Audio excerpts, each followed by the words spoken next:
Herculez Gomez, Sebastian, Salazar from just outside Ekaterinburg Arena, where we just saw Mexico lose 3-0 to Sweden. Before we get into the fact that Mexico is still alive in this tournament, Herc, it must be said, this was by far the worst Mexican performance we have seen in Russia.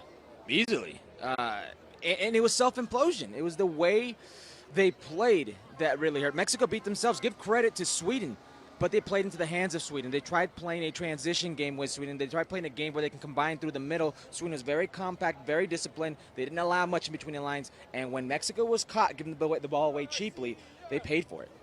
Before this match, you said Mexico getting to 6 points and being left out of the tournament would be the most Mexican national team thing ever. I might argue, recent history suggests, backing into the knockout phase, as they did in 2006, as they did in 2010, is the most Mexican national team thing ever. As they made the World Cup in 2014 as well. Yeah, you're absolutely right. It has to be said.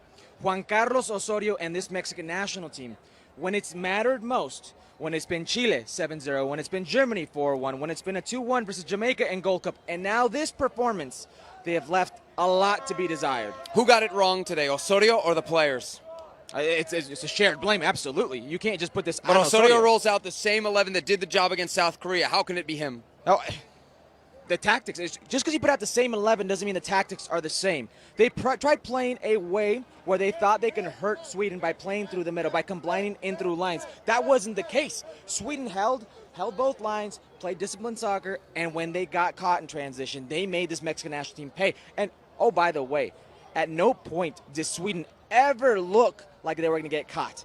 They had maybe one or two individual moments by Carlos Vela in the first half where you saw a little bit of danger. But every time Sweden had a set piece, every time Sweden was in transition, you held your breath. Mexico will advance out of Group F as second place. Now, after the win against Germany, a lot of people were saying this Mexican team can not only dream of El Quinto Partido, the elusive fifth game, but maybe perhaps even more. Does this result, does this performance change what you think now the ceiling is for El Tri?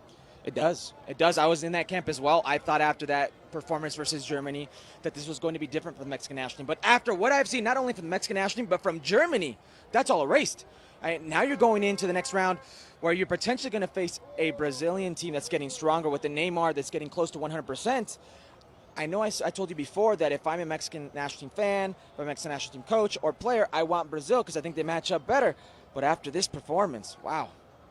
Agridulce, bittersweet today for Mexico. However, El Tri are through to the knockout round for a pretty impressive 7th straight World Cup.